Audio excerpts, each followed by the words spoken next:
सजमानं कलानिधिं चतुर्विश्व षड्विजायते सो पंचदा हृदय।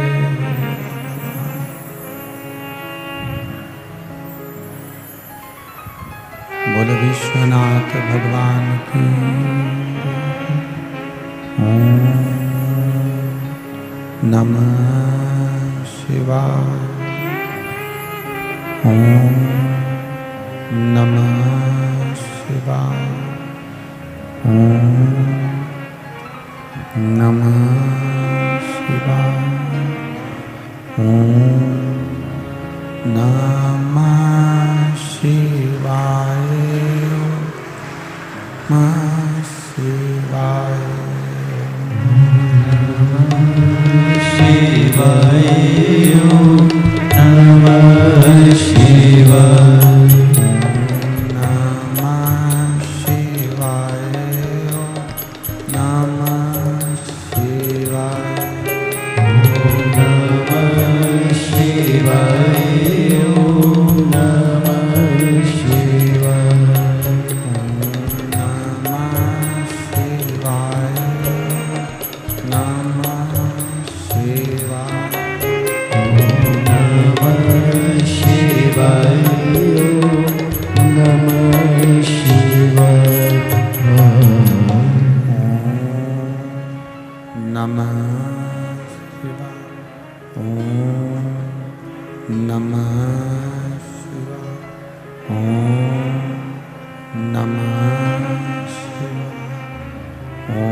शिवाय नमः शिवाय।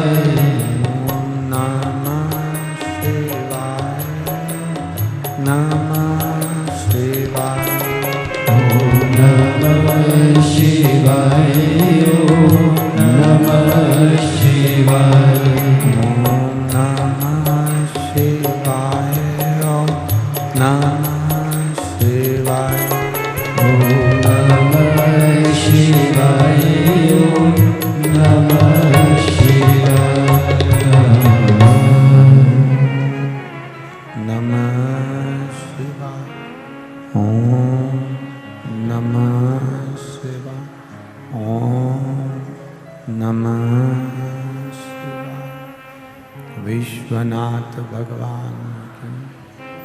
महाकाल राजा की। ओंकारेश्वर भगवान की। कुबेरेश्वर महादेव की। हर हर महादेव। हर हर महादेव। हर हर महादेव। काशी विश्वनाथ ओगड़दानी त्रिकालदर्शी कैलाशी अविनाशी भगवान शिव, जिनकी पुनित पावन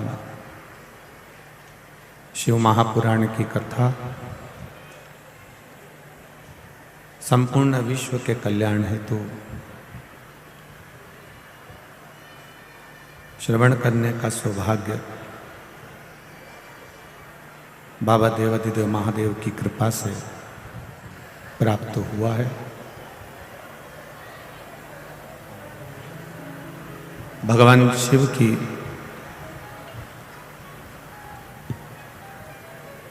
पुनीत पावन सुख पहुंचाने वाली भगवान की अविरल भक्ति में इस चित्त को, इस मन को रमाने वाली शिव महापुराण की कथा, 12 ज्योतिर्लिंग शिव महापुराण की कथा इंदौर नगर के इस पावन ग्राउंड में श्रवण करने का सौभाग्य प्राप्त हुआ है। स्वर्गीय श्रीमती कृष्णा जी शुक्ला, स्वर्गीय श्री विष्णु प्रसाद जी शुक्ला जी की स्मृति में विधायक श्री संजय जी शुक्ला, मित्र मंडल क्षेत्र क्रमांक 1 से ये पावन शिव महापुराण की कथा को श्रवण कर अपने जीवन को अपन सार्थक बना रहे हैं। आज कथा का चतुर्थ दिवस है।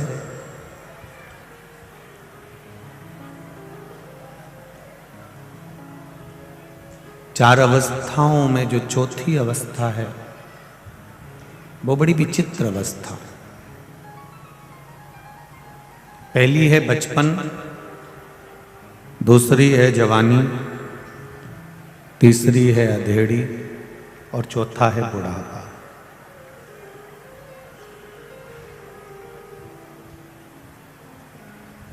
हम हमारे पुराणों को, हमारे शास्त्रों को, हमारे वेदों को अगर हम देखें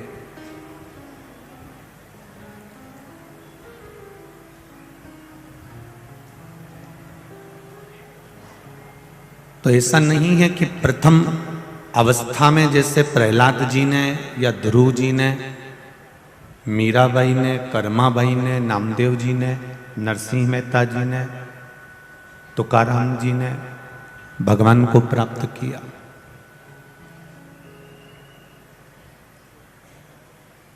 पर साथ में चतुर्थ अवस्था वालों को भी देखा जाए कि चौथी अवस्था में इन्होंने भी परमात्मा को प्राप्त किया।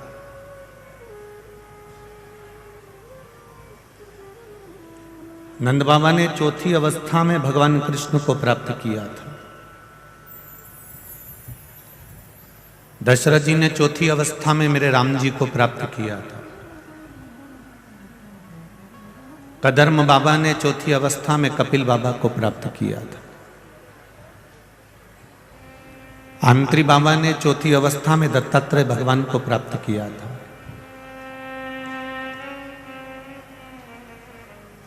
केवल ये अंदाजा लगाकर ना बैठे कि चौथी अवस्था में अब हम क्या करेंगे, हमारी अवस्था निकल गई, हमारी अवस्था निकल गई, अब हम किसी काम के नहीं रहे। ऐसा नहीं है।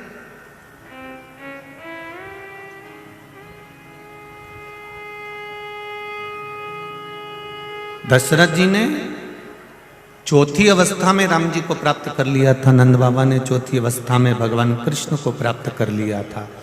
शिव महापुराण की कथा कहती है जब 60 वर्ष की अवस्था आती है, गवर्नमेंट भी जब रिटायर कर देती है,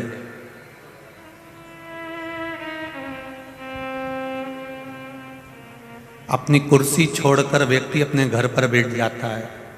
बैंक में सर्विस कर रहे हो, चाहे कंपनी में सर्विस कर रहे हो, चाहे तुम किसी प्रशासन में सर्विस कर रहे हो, अभी तक तुम्हारे सिग्नेचर से काम होता था और कुर्सी पे धमक से बैठकर तुम सिग्नेचर करते थे और वो सिग्नेचर तुम्हारा बहुत काम आता था। पर जब तुम रिटायर हो जाओगे तब तुम्हारा सिग्नेचर उस ऑफिस में काम नहीं आएगा जिस ऑफिस में तुम पहले सिग्नेचर करते थे। रिटायर होने के बाद तुम जाके उस कुर्सी पर भी बैठना चाहोगे तो कोई तुम्हें बैठने नहीं देगा। बोला बैठने देगा क्या? नहीं।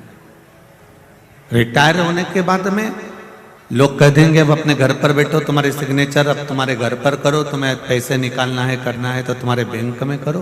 पर जिस कुर्सी पर, जिस आसन पर, जिस सिंहासन पर बैठकर आप सिग्नेचर करते थे और जो काम तुम्हारा सिग्नेचर से हो जाता था वो केवल तुम्हारे रिटायर होने के पहले है। रिटायर होने के बाद उस सिग्नेचर की मूलता नहीं। तो यहां शास्त्र कह रहा है कि जब तक कुर्सी पर हो तब तक तुम्हारे साइन काम करेंगे, उसके बाद वो साइन काम करना बंद कर देंगे। शिव पुराण भी कह रही है जब तक जिंदा हो तब तक तुम्हारा भजन काम करेगा, मरने के बाद की कोई गारंटी।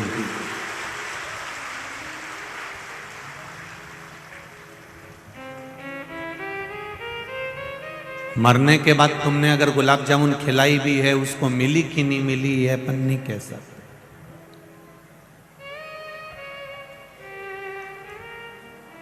पर जीते जी अगर तुमने गुलाब जामुन खिलाई है, जीते जी अगर तुमने भगवान का भजन करा है, जीते जी अगर तुमने मंत्र जाप करा है, जीते जी पंचाक्षर मंत्र नमः शिवाय, षडाक्षर मंत्र ओम नमः शिवाय, द्वादश अक्षर मंत्र ओम नमो भगवते वासुदेवाय, 2 अक्षर का मंत्र राम, 2.5 अक्षर का मंत्र कृष्ण या श्री शिवाय नमस्तुभ्यम भी अगर तुम जपे हो तो ये तुम्हारे संग चलने वाला,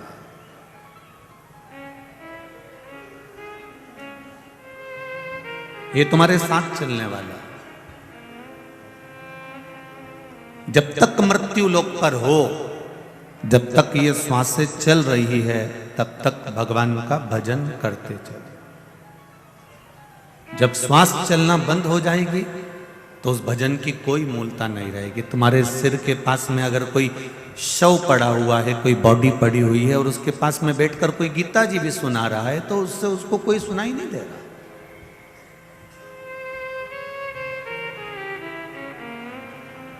मरने के बाद अगर कोई तुमको अच्छे कपड़े भी पहना दे, अब तुमने देखा तो होगा, सब समझदार हो, ऐसे तो हो नहीं कि मरने के बाद जब अर्थी पर लेकर आते हैं, चिता पर लेटाने का जब समय आता है, अर्थी पर ले जाने का जब समय आता है तो कितने अच्छे अच्छे कपड़े पहना कर ले जाते हैं, उसको पूरा श्रृंगार भी करेंगे। बहू सास को खूब अच्छे से नहलाएगी भी, फिर कपड़े भी बदलेगी बहू, फिर बेटा भी श्रृंगार करेगा, फिर पति भी श्रृंगार करेगा, फिर अच्छा मेहंदी हल्दी कुंकू सब लगा लुगू के इत्र मित्र लगा के सारा जेवर मेवर पहना के अच्छी वाली साड़ी पहना कर फिर उसको जो है अर्थी पे लेटाएंगे, फिर ले जाएंगे। अब मरने के बाद बहू ने इतना अच्छा श्रृंगार करा, मरने के बाद बहू ने स्नान कराया, मरने के बाद बहू ने चोटी भी करी, मोहल्ले के लोगों ने कहा सास की चोटी कर बिचा, तेल लगा सास को, तो मरने के बाद सास को तेल लगाया ने चोटी करी ने फिर मुंह में दही पेड़ा खिलाया ने के बाद उनको फिर अच्छी साड़ी पहना कर विदा करी और सारे रिश्तेदार आए तो वो भी एक एक साड़ी लेके आए, ने समधी जी की साड़ी लगेगी, ने बियाई जी की साड़ी लगेगी, ने बियाई जी की साल लगेगी, ने समधी जी की साल लगेगी। ये बियाई जब जिंदा था समधी तब कहाँ चले गया था?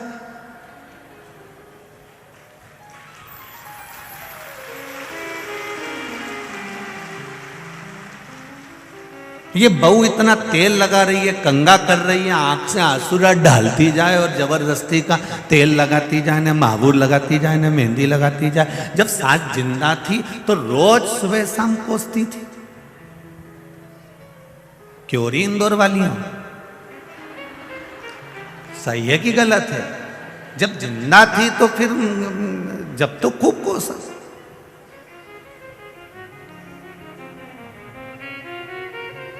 वाहवारी दुनिया मतलब की दुनिया में किसी का कोई नहीं, संसार में कोई किसी का नहीं है। यहाँ तो केवल एक जैसे मंच जैसे रामलीला का बनता है और रामलीला के मंच पर जैसा वो पूरा नाटक होता है, उसी तरह हमारे संपूर्ण जीवन में हम नाटक ही कर रहे हैं। संपूर्ण जीवन के अंदर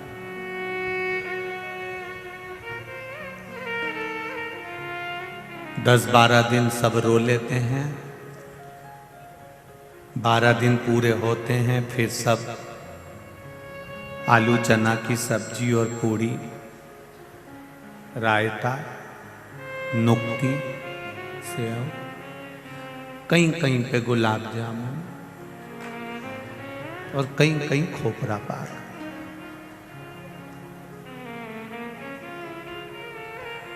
और मरे में भी चैन नहीं है इनको। मरे में भोजन करने आए हैं, उसके बाद भी कह रहे हैं तरी तरी दो। उसके बाद भी कह रहे हैं कि तरी तरी दो। अरे ओ भेरू, अरे जरा विचार तो कर, वो मर गया बेचारा, सारे घर में गम,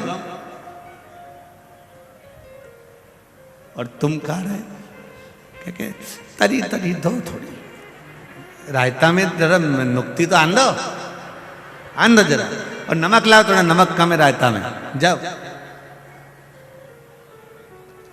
कुछ नहीं होगा, मरने वाला मरकर चले गया, सारी जमीन जायदाद, प्रॉपर्टी, गाड़ी, बंगला, हैंडसेट, चेन, अंगूठी, मोबाइल सब यहीं छोड़ गया, सब यहीं।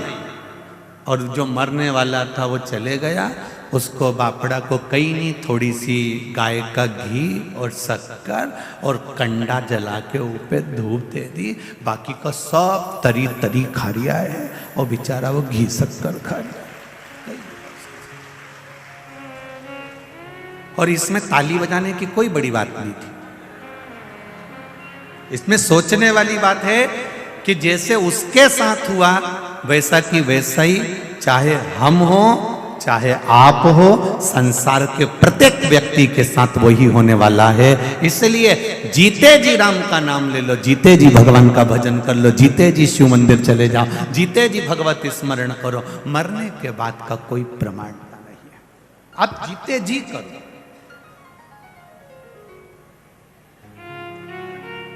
पहले जीजियों ने बहुत अच्छा एक भजन गाती थी, कभी प्यासे को पानी पिलाया नहीं, बाद अमृत पिलाने से क्या फायदा।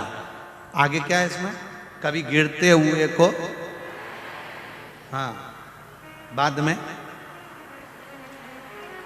आंसू बहाने से क्या फायदा। मैं तो मंदिर गई, देवालय गई, और पूजा करते करते मुझे ख्याल आ गया, कभी माँ बाप की सेवा करी ही नहीं, फिर पूजा कराने से क्या फायदा। ये शरीर दिया है परमात्मा ने, बड़ा सोच समझ कर दिया है। इस शरीर का सदुपयोग परमात्मा की भक्ति में होना चाहिए। हम मना नहीं करेंगे, आपका जो मनुष्य का देह मिला है, आप और हमको तो इसको सार्थक भी तो करना पड़ेगा।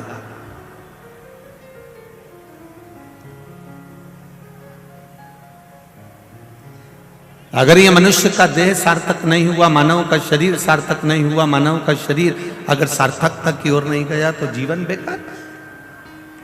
करो नौकरी, खूब दिल से करो, पर एक नौकरी मेरे परमात्मा की भी करी, एक नौकरी मेरे भगवान की भी करी। जब परमात्मा की नौकरी करोगे, और जो तुमने गवर्नमेंट की या प्राइवेट जो भी नौकरी करी है उसमें एक अंतर है। जो प्राइवेट नौकरी या सरकारी नौकरी या नौकरी या धंधा जो तुमने करा, वो सब अपने पत्नी, अपने बच्चों और अपने परिवार के लिए करा। जो दुकान पर बैठकर कमाते हो, क्या तुम पूरा की पूरा जो तुमने कमाया अपने ऊपर खर्च कर लेते हो? बोलो जरा, होता है ऐसा? नहीं। 10,000 रुपए कमाई करी तुमने दुकान पर बैठकर या नौकरी में, तो 10,000 तुमने अकेले अपने ऊपर खर्च नहीं करा। इतना बड़ा मकान तुमने बनाया, उस मकान में भी तुम्हारा खुद का रहना तो एक केवल जरा सा 6 फीट का, जो 8 फीट का जो पलंग होता है, उस पर कितना रात्रि विश्राम करा, सुबह उठे, स्नान करा और फिर दुकान चले गए। छोटी सी जिंदगी।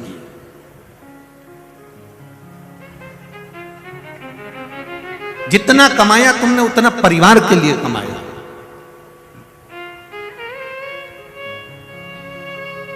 जितना कमाया आपने उतना बच्चों के लिए कमाया।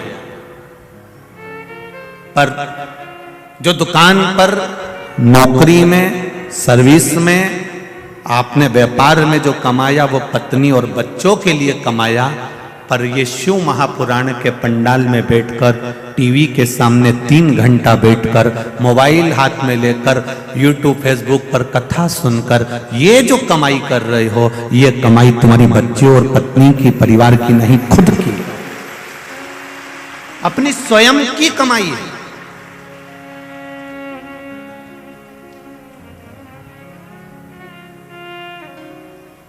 विधायक संजय भैया मित्र मंडली कथा करा रही है और वो मित्र मंडली ने कथा कराई है, तो वो कथा अगर उन्होंने कराई है तो उस कथा का फल यही है कि अपने जीते जी अपनी जो कमाई हुई, अर्थात भगवत भजन की कमाई, राम नाम, कृष्ण नाम की कमाई, शिव नाम की कमाई, भगवत स्मरण की कमाई।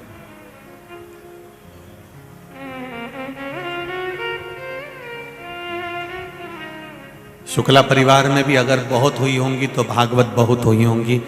नानी बाई का मायरा भी हुआ होगा, श्याम भजन भी हुआ होगा, राम भजन भी हुआ होगा, सुंदरकांड भी हुआ होगा, रामचरितमानस भी हुई होगी, गीता का स्मरण भी हुआ होगा, सब कुछ हुआ होगा।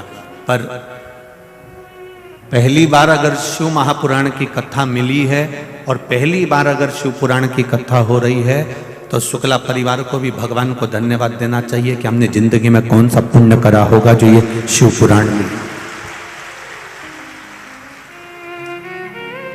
ये शंकर भगवान की जो कथा मिली है ये कोई सहज नहीं है। चारों तरफ इस ग्राउंड के जितने चारों तरफ रोड है, उस रोड पर लोग बैठ बैठ कर कथा का रस तत्व ग्रहण कर रहा है।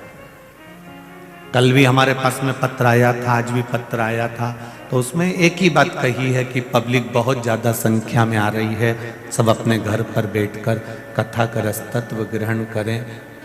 गुरुजी आप बोलो कि अब भीड़ बहुत हो चुका है तो अब सब अपने अपने घर में बैठ के कथा सुने। पर हमने रायपुर में जब ज़्यादा भीड़ हो गई थी तो वहाँ से कह दिया था कि कानपुर में कथा सुन लेना।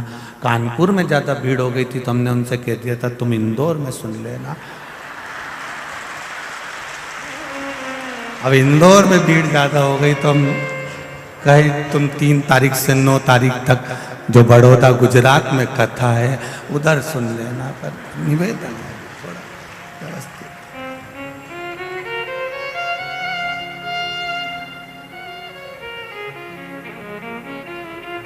भक्ति है आपकी, आपका विश्वास है, आपका भरोसा है।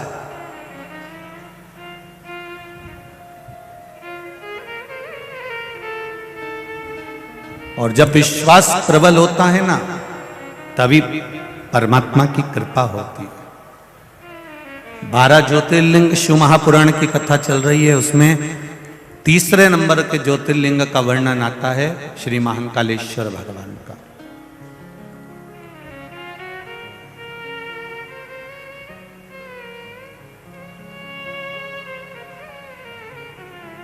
अवंतिका नरेश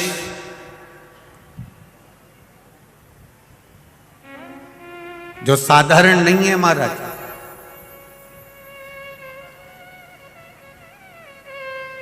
पूरी दुनिया में नगर का राजा, क्षेत्र का राजा रात भर रुक सकता है, पर अवंतिका की भूमि पर, उज्जैन की भूमि पर जहां पर मेरा महाकाल राजा बैठा है वहां दूसरा राजा नहीं रुक सकता।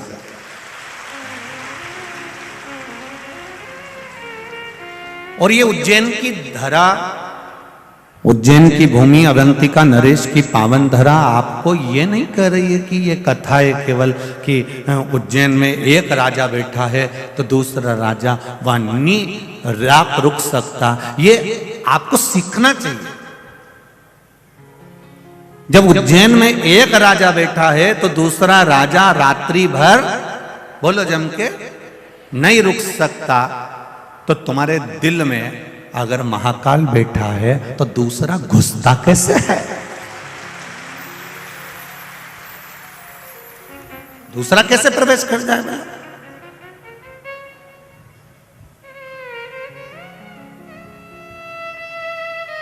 कई लोग कहते हैं धर्म परावर्तन हो रहा है, धर्म परावर्तन हो रहा है, लोग धर्म बदल रहे हैं, धर्म बदल रहे हैं, कोई हमारे सनातन धर्म को तोड़ा जा रहा है दूसरे। हम कहते हैं एक बार उसके दिल में, एक बार उसकी चित्त वृत्ति में, एक बार उसके मन में अगर देव अधिदेव महादेव आकर बैठ गए तो ये मेरा विश्वास है, जब एक राजा बैठ जाता है तो दूसरा घुस ही नहीं पाता है।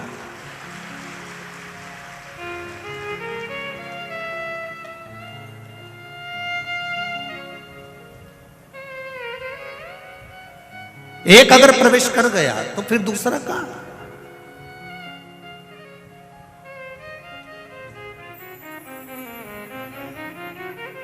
और जो एक बार अगर परमात्मा की कथा में पहुंच गया, एक बार भगवान शिव की भक्ति में पहुंच गया, एक बार भगवान शंकर की अविरल भक्ति की ओर पहुंच गया, जो एक बार भगवान शंकर से जुड़ गया, जो एक बार अपने घर पर पार्थिव शिवलिंग का निर्माण करने लगा या पूजन करने लगा या शंकर जी के मंदिर जाकर एक लोटा जल चढ़ाने लगा या भूल से भी एक बेलपत्री वो भगवान शिव के मंदिर पर चढ़ाकर आ गया, तो ये निश्चित है कि उसके दिल में मेरा महाकाल राजा विराजमान हो चुका है, अब वो भटकेगा नहीं, ये निश्चित था।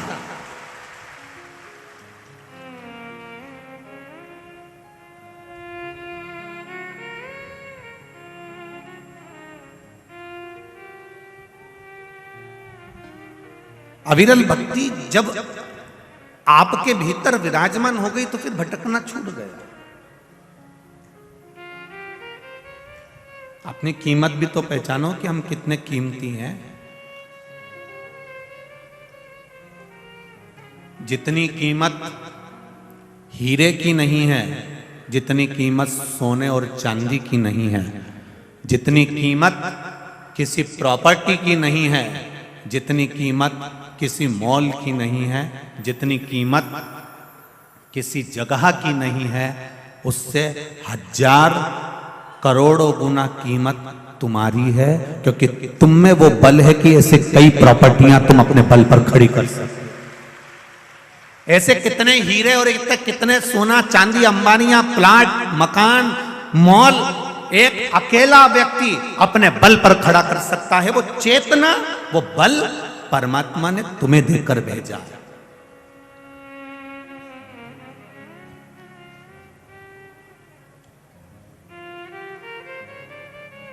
कई लोग रोते हैं आंखों में आंसू भर भर के, हम तो बहुत गरीब हैं गुरुजी, हम तो बहुत गरीब हैं। हम भी कह देते हैं जी काय की गरीब।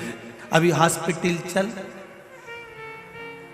10 लाख की एक किडनी बेची आते हैं, दूसरी बेची 20 लाख की खट्टा। करोड़पति बनाकर भेजा है मेरे मालिक ने आपको, किसी को भी भिखारी बनाकर नहीं भेजा। इस शरीर की जिस दिन तुम्हें कीमत समझ में आ जाएगी, कई लोग कहते हैं हमारा तो पैदा होना ही बेकार है, हमारा तो संसार में रहना ही बेकार है। हम उनसे एक बात पहले भी कहे, आज फिर कहते हैं, इतनी माताएं बैठी और इतने भाई लोग बैठे हैं, ये अपने कमरे में, अपने कक्ष में, अपने कमरे के अंदर अटाला बिल्कुल नहीं रखते। अटाला रखने के लिए इन्हें एक कमरा अलग से बनाकर रखा। पूछ लो तुम्हारी पड़ोसन से, कोनी मार के पूछ लो, पूछ लो, बोले कोई दिक्कत नहीं है। तुम सोचो कि श्योर वाला मारा तो यूं झूठी झूठी बोल रही है तो कोई बात नहीं, जी जी हरिओ कमला, कोई टेंशन नहीं, उसमें चिंता मिंता नहीं करना अपने को। अपन तो पूछ लो तुम पड़ोसन से, क्यों री भंगार का कमरा, अटाला रखने का कमरा, टान पर ऊपर इधर उधर अपन रखे कि नहीं रखे? अपना कमरा में कोई अपना अटाला का सामान रखे? ऐसा कोई नहीं है जो अपने कमरे में अटाला सामान रखेगा, बेकार सामान रखेगा, फालतू का सामान रखेगा। सबने अपने कमरे में, अपनी अलमारी में, तुम साड़ी भी वही रखते हो जो तुम्हारी काम की है, नहीं तो तुम बाकी की जो बेकार वो तो पेटी में पटक देते। अटाला तो तुम तुम्हारे कमरे में रखते ही नहीं। जब तुम तुम्हारे कमरे में अटाला सामान नहीं रखते, कवाड़ा सामान नहीं रखते, बेकार सामान नहीं रखते, तो मेरा महाकाल राजा अपनी पृथ्वी पर अटाला को क्यों रखेगा?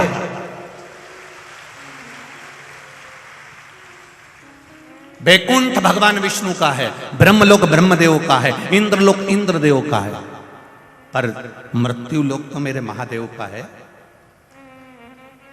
ये उसका घर है, उसका कमरा है।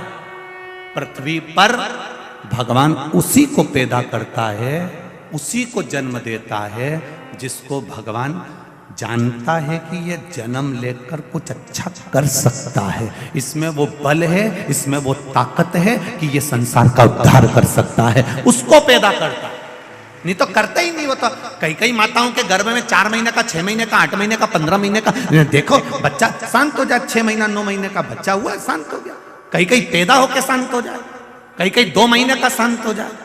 माँ रोती है, बिलखती है, मेरा 2 महीने का बच्चा चले गया, मेरा 6 महीने का चले गया, मेरा 4 महीने का चले गया। पर भगवान से कोई पूछे इसका 4 महीने का क्यों गया, इसका 6 महीने का क्यों गया, इसका 3 महीने का क्यों गया? पार्वती जी शिव जी से पूछ ले कि तुमने इसके बच्चे को क्यों गिरवा दिया, ये बच्चा तो इसका पूरा होना था, 9 महीने का होना था, फिर इसको 8 महीने में, 7 महीने में, 6 महीने में क्यों समाप्त कर दिया?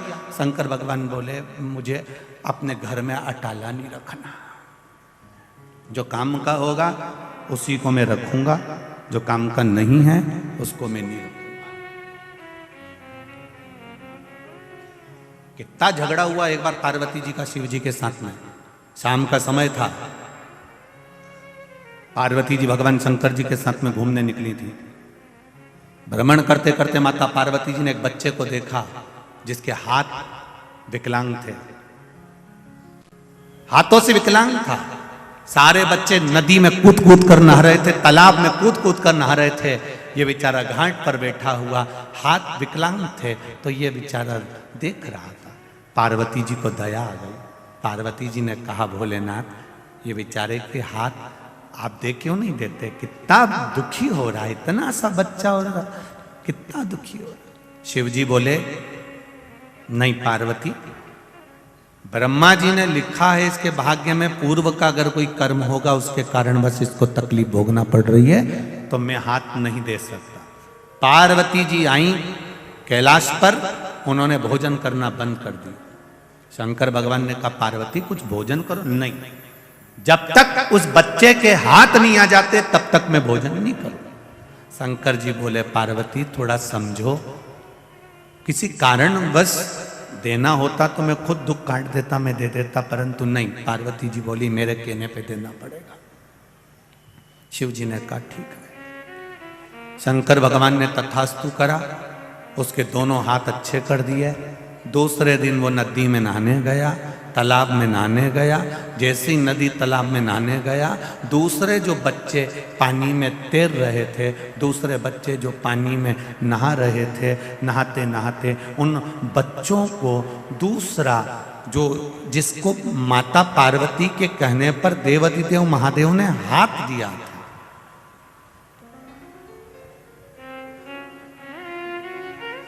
जिसको हाथ दिए थे माता पार्वती के कहने पर, वो बच्चा दूसरे बच्चे जो नहा रहे थे उनको पानी में डुबो डुबो कर मारने लगा। पूरे गांव में लोग रो रहे हैं, पूरे गांव में हाहाकार मची है, सब तरफ लोग आंसू बहा रहे हैं। पार्वती जी आज शिव जी के साथ में घूमने निकली तो पूछा प्रभु ये क्या हो रहा है, ये पूरा गांव क्यों रो रहा है? कहा इनके बच्चे मर गए। इतने सारे घर में बच्चे मर गए, किसने मारा? इन बच्चों को कौन ने समाप्त करा? कहा जिसको तुमने हाथ दिलवाए हैं वापिस, उसने इनको समाप्त कर दिया। पार्वती मैंने मना करा था कि ब्रह्मा जी की लेखनी को मत पलटवाओ, पर तुम नहीं मानी। मैंने सोचा था कि इसका पेट कैसे भराएगा। शिव जी कहते अगर हाथ नहीं भी काम करते तो पेट भरने की जवाबदारी मेरी होती, पर तुमने बदलवाया इसलिए सारे घर के दिए बुझ गए। ये समझना है हमें।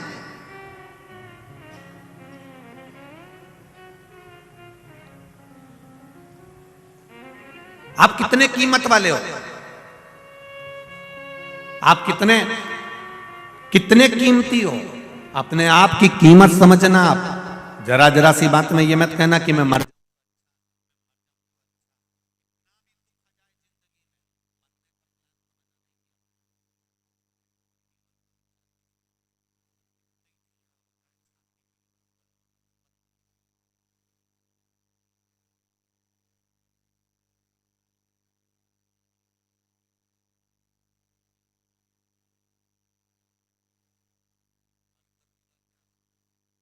मरने के बाद क्या वापस दूसरी बार मनुष्य का शरीर मिल जाएगा क्या? नहीं। ये मानव का जो शरीर मिला, इसकी कीमत समझो। और जिस दिन इसकी कीमत तुम्हें समझ में आ गई, जिस दिन इसकी कीमत तुम्हारे जीवन में समझ में आ गई, फिर आपको जीवन में कभी दुख नहीं होगा।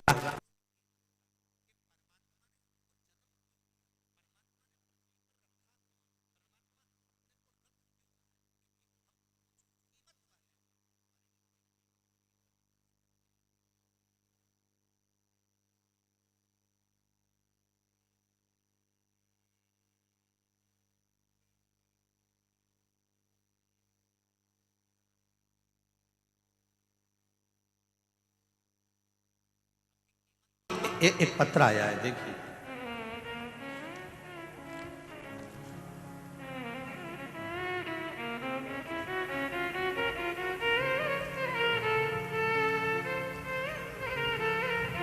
संगीता शांताराम खराड़े, महाराष्ट्र, चुन्नर तालुका गांव। मोबाइल नंबर ये है। आप कौन हैं? हाथ हिलाइएगा जो आई हो। आप ही हैं? दोनों हाथ हिला दो। भोले बाबा की महिमा का क्या बखान करूं मैं गुरुजी। मेरे कैंसर जैसी भयानक बीमारी को ठीक कर दिया है बाबा ने। बाबा के पंडाल में बाबा को धोख लगाने के लिए आई हूं। बाबा, आपने कहा था कि शंकर की शिव महापुराण में जाकर उसने कैंसर की गठान हो गई थी जो 5 साल से थी, जिसका पता 2021 में चला, जो कि सीटी स्कैन कराई तो डॉक्टर ने बोला यह 3rd स्टेज पर पहुंच गई है। इंद्राणी अस्पताल में दिखाया था, तब हमने डॉक्टर के कहे अनुसार 28 रेडिएशन कराए और 3 रेडिएशन पूना में हुए, 5 किए। इस बीच मुझे कोरोना भी हो गया। फिर हमने डॉक्टर को दिखाया तो 40 दिन के बाद फिर सीटी स्कैन हुआ। डॉक्टर ने बोला कि कैंसर पूरे शरीर में फैल गया है और पूरे शरीर में कैंसर फैल गया है और शरीर के सब अंग खराब हो गए हैं। इस सब का अब कोई इलाज नहीं है, खर्चा भी बहुत हो जाएगा, 4-5 लाख का। बचना तो निश्चित नहीं है। डॉक्टर ने बोला ये कुछ समय के मेहमान हैं और मैंने खाना पीना चलना फिरना सब कुछ छूट गया और मैं पूरी तरह से पलंग पर बेड रेस्ट हो गई, पड़ी रहती थी दिन रात। गुरुदेव, फिर एक दिन मेरे व्हाट्सएप पर किसी का मैसेज आया कि प्रदीप मिश्रा जी की शिवपुराण सुनो। मेरे घर वालों ने उसी दिन कथा सुनाई। मैं बहुत रोई, भगवान शिव से प्रार्थना करने लगी। परिवार वालों से कहकर मैं शंकर के मंदिर गई और हाथ पकड़कर शंकर के मंदिर में जाकर जल समर्पित किया। उस जल को वहीं मंदिर में पिया। शिव जी पे चढ़ी, बेलपत्री खाना चालू करी, शिव मंदिर में झाड़ू पोछा करने लगी। बच्चों से कहा मैं मरने तो वाली हूँ, मुझे मंदिर के अंदर ही छोड़ दो। मंदिर में रहती, झाड़ू पोछा करती, शाम को घर आती, सो जाती। बाबा की कृपा से जो 3rd स्टेज का कैंसर था, जब जांच कराया तो कैंसर मेरे शरीर से जा चुका था और मैं ठीक हो चुकी हूँ। मैं बाबा को यहाँ धोख लगाने आई हूँ, प्रणाम करने के लिए। आराम है अब। मैं खुद, आपने लिखा है, मैं खुद चलकर बाबा को धोख लगाने आई हूँ। जो 2 कदम चल नहीं पाती थी, आज बाबा के दरवाजे में मैं खुद महाराष्ट्र से यहाँ प्रणाम करने आई हूँ। श्री शिवाय नमस्तुभ्यम। जी स्वस्थ रहिए, बाबा कृपा करे। श्री शिवाय नमस्तुभ्यम। बैठिए। ये विश्वास है हमारा, ये दृढ़ता है हमारी, ये भरोसा है हमारा। तेरी कृपा बिना न हिले एक भी अणु, लेते श्वास तेरी कृपा से तनु तनु। बखान क्या करूं मैं राखों के ढेर का, चपटी भभूत में खजाना कुबेर का।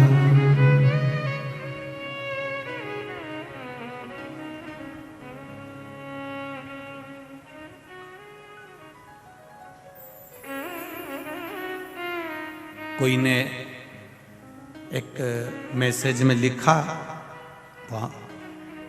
उसने हमको बताया कि गुरुदेव लोग कह रहे हैं कि बताओ रोड पर लोग बैठे हुए हैं, उनको आप दिख तो है ही नहीं रहा।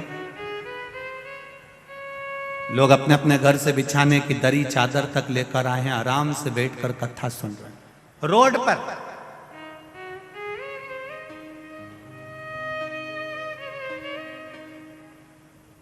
ये इंदौर के इतिहास की पहली कथा है जहां रोड पर बैठकर लोग कथा श्रवण। पूरे ग्राउंड के आसपास जितनी रोड है सब जगह पर।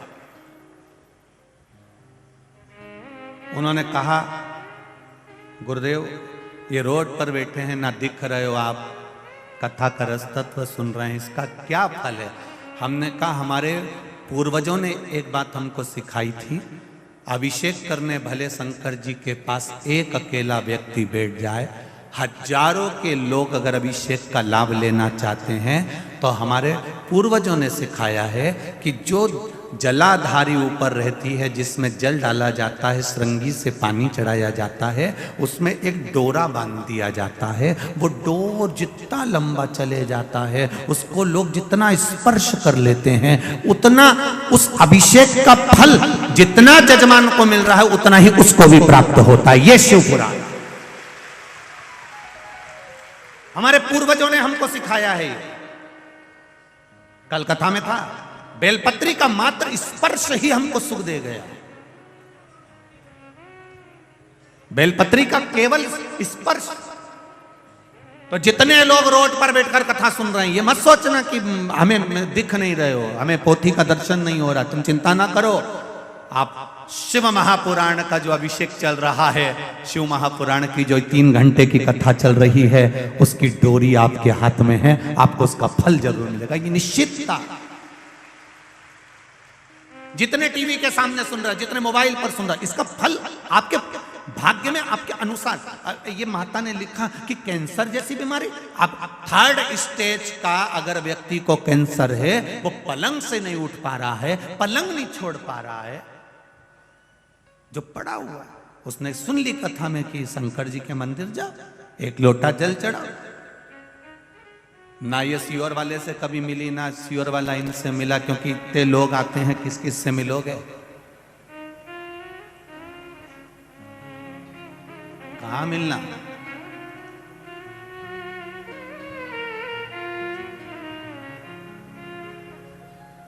समय नहीं इतना आपके पास भी कि आप हमसे मिले और या हम आपसे मिले, इतना समय किसी के पास नहीं।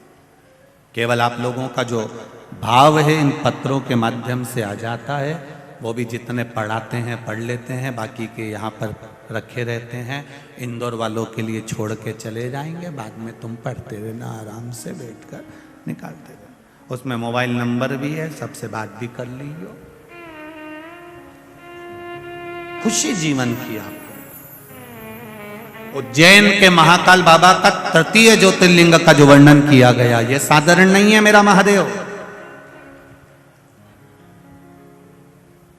उज्जैन महाकाल राजा जहां बैठे हैं, उसमें दूसरा राजा प्रवेश नहीं कर सकता। उसी तरह जिसके दिल में शिव आकर बैठ गए, फिर दूसरे धर्म का व्यक्ति चाहे कितना भी लोभ दे दे, कितना भी उसको लालच दे दे, वो जाता ही नहीं है, टलता ही नहीं जाएगा।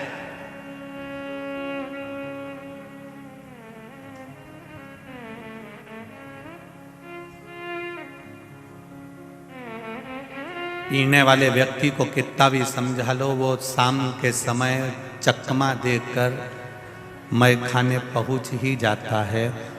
जिसके भीतर शिव महापुराण की कथा का रस नशा एक बार हो जाता है, वो ये नहीं देखता कि अंदर बैठकर कथा सुन रहा हूं कि बाहर बैठकर, उसको तो केवल अपनी मस्ती में कथा का लाभ ले रहा है, उसको मतलब नहीं है।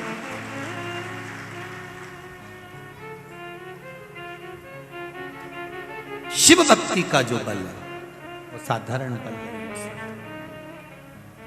कितना सुंदर वृत्तांत कहा। अवंतिका नगरी में एक ब्राह्मण रहता था।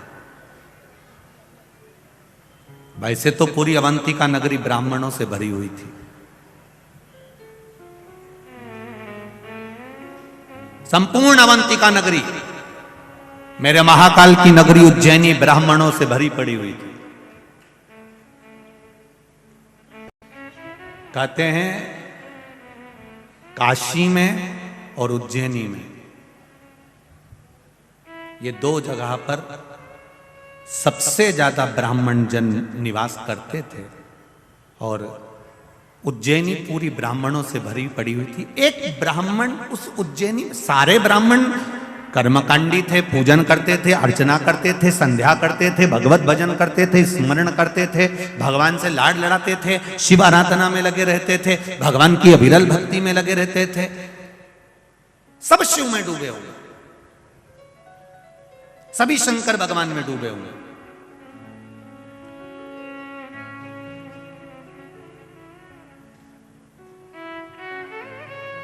पहले था क्या? केवल एक देव, अधिदेव महादेव। त्रेता आया तब मेरे राम जी आए, द्वापर आया तब मेरे, जम के बोलो जरा, भगवान कृष्ण आए। त्रेता आया तब राम जी आए, द्वापर आया तब कृष्ण आए। इससे पहले थे के केवल एक शिव, केवल एक नारायण, केवल एक ब्रह्मा। ब्रह्मा विष्णु महेश का एक स्वरूप, लिंग स्वरूप में भगवान शंकर के एक स्वरूप में विराजमान था।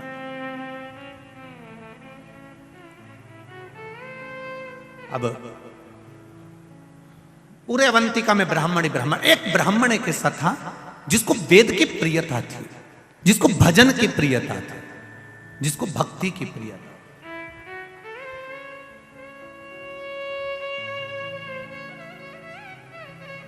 महाराज, उस ब्राह्मण का नाम था वेद प्रिय, बड़ा विद्वान, सारे ब्राह्मणों के साथ में रहना, सब ब्राह्मणों के साथ में मिलकर भगवत भजन करना, सब ब्राह्मणों के साथ में मिलकर भगवान शंकर की भक्ति करना। अब शिव की भक्ति में दिन रात डूबा रहता था, दिन रात।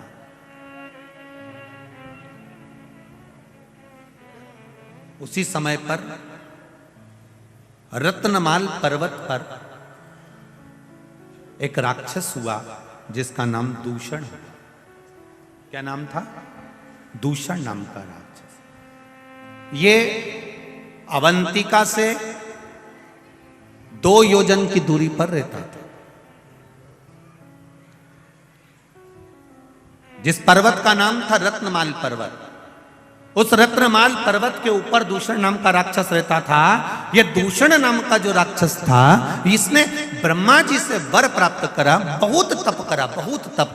कहते हैं इसने हजारों हजार वर्ष तक तप करा, पर ब्रह्मदेव ने आकर इसको वर नहीं दिया। ये परेशान हो गया वर मांगने के लिए।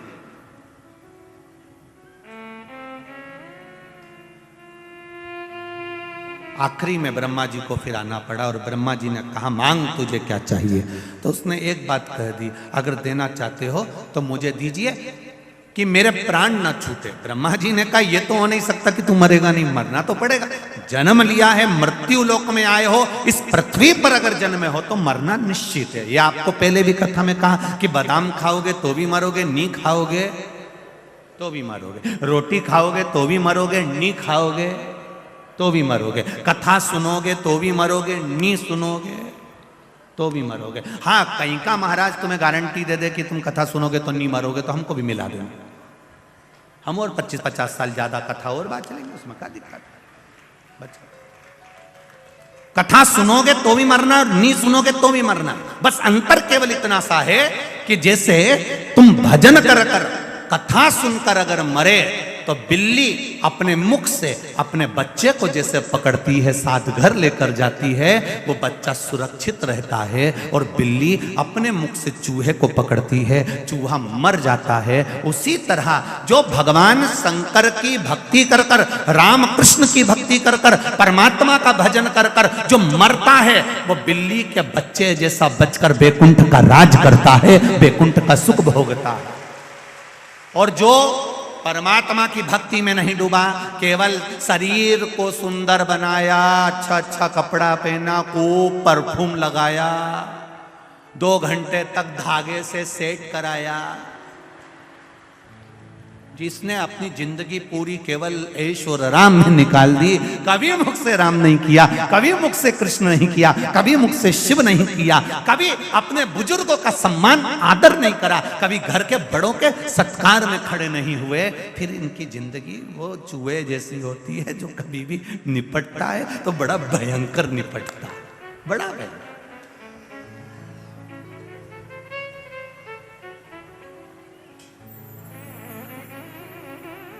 भक्ति के बल पर चले, भाव के बल। महाराज दूषण ने कहा मुझे मरना नहीं है, आप मुझे वर दीजिए ब्रह्मदेव। ब्रह्मा जी ने कहा ऐसा नहीं हो सकता कि तुम मरोगे नहीं, मरना निश्चित है, ये निश्चितता है, तुम्हें मरना तो पड़ेगा, पर मुझे दूसरा वर दे दो। क्या वर चाहिए? महाराज अगर मैं मरूं, मान लो मेरे प्राण छूटे, तो मुझे मारने वाला भी ऐसा होना चाहिए जिसकी बहन ने हजारों वर्ष तक मेरे जैसा तप करा हो। अब जरा अवंतिका नरेश की कथा का जरा स्मरण करिएगा, बड़े ध्यान से सुनिएगा, और जितने लोग टीवी पर सुन रहे हैं, जितने लोग बाहर बैठकर सुन रहे हैं, मोबाइल पर सुन रहे हैं, थोड़ा ध्यान लगाकर सुनना। मुझे मारने वाला वो होना चाहिए जितना तप मैंने करा। अगर कोई पुरुष मुझे मारता है तो उसकी बहन में साथ इतना ही तप होना चाहिए जितना तप मैंने किया। और यदि मेरे प्राण छूटते हैं और मेरा रक्त भूमि पर गिरता है तो मैं रूप फिर बदल सकता हूं। ब्रह्मा जी ने कहा तुम्हारा रक्त अगर पृथ्वी पर 1000 जगह गिरा तो तुम तो 1000 रूप रख लोगे, कुछ थोड़े से रूप तुमको दे सकता हूं। तो दूषण नाम के राक्षस ने रत्नमाल पर्वत के ऊपर जो तप साधना में बैठा था वर मांगा, अगर मैंने मेरा रक्त 84 बूंद पृथ्वी पर गिरती है तो मैं 84 बार रूप रखकर लड़ सकता हूं, मुझे वर दो।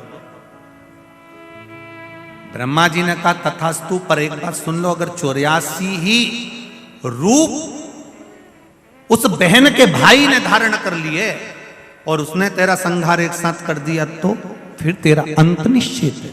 मैं मानता हूं कि मेरा अंत हो जाए। अब इतना वर सोच समझ कर मांगा गया, इतना वर मांगा है। दूषण नाम का राक्षस तो आनंदित हो गया, उसने अवंतिका नगरी में प्रवेश कर गया। उसका सबसे बड़ी, वो कहते हैं ना, उसकी सबसे प्रिय चीज क्या थी, उसकी हॉबी क्या थी, तो कहा उसकी प्रियता, सबसे प्रियता यह थी कि ब्राह्मण के बच्चों को पकड़कर उनका रक्त निचोड़कर पीता था और बच्चों को जमीन में छोड़ देता था।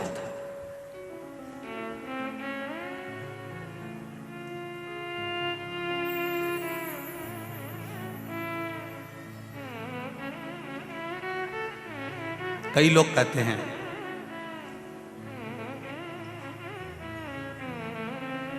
कि ब्राह्मणों ने जिंदगी भर केवल राज करा है, ठाट करा है। ऐसा नहीं है।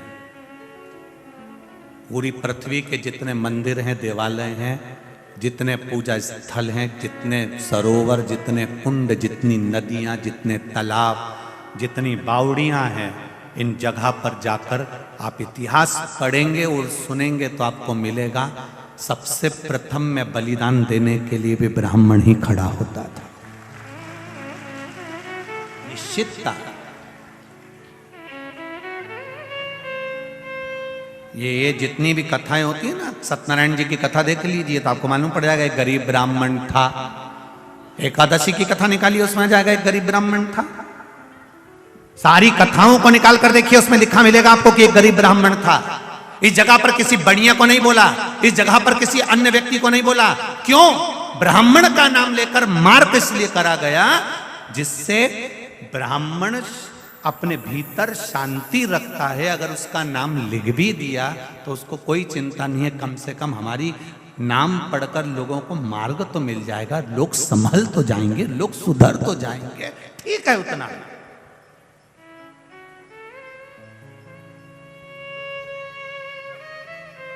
उसने किसी से ऑब्जेक्शन नहीं करा कि हमारा नाम यहां पर क्यों लिखा, सत्यनारायण जी की कथा में हमारा नाम क्यों आया, गरीब ब्राह्मण का नाम क्यों आया, हमारा नाम क्यों आया। उससे कथा, देवराज नाम का ब्राह्मण शिव महापुराण, बिंदुक नाम का ब्राह्मण शिव महापुराण, आत्मदेव नाम का ब्राह्मण श्रीमद् भागवत कथा, देव नाम का ब्राह्मण विष्णु पुराण।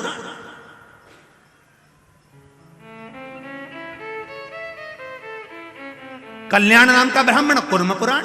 आप उठाओ, एक एक पुराण में सबसे पहले कथा चालू होती है, तो वहां पर उसके क्यों, क्योंकि उससे अगर कथा का प्रारंभ हो रहा है तो कोई को ये बुरा ना लगे। कहीं अगर किसी व्यक्ति का नाम लिख देते, किसी अन्य वर्ण का स्मरण कर देते तो उनको लगता कि हमारा नाम लिख दिया, तो उन्होंने कहा इसी का लिख दो, इससे मार्ग तो मिलेगा, कोई बात नहीं है, सहनशील है, शांति का प्रतीक है, इसके भीतर धीरजता रहेगी, कोई बात नहीं। तो यहां वर्णन किया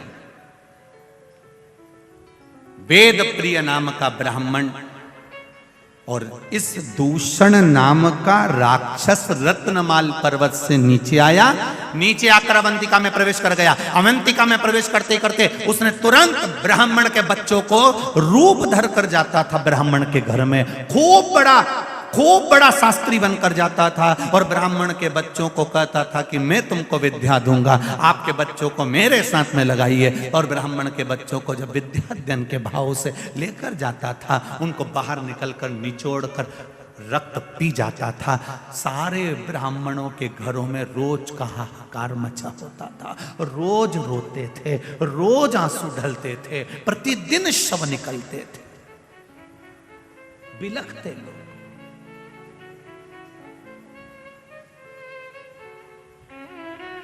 ये अवंतिका की पावन धरा ऐसी ही अवंतिका की धरा नहीं हो गई रे मेरे भाई।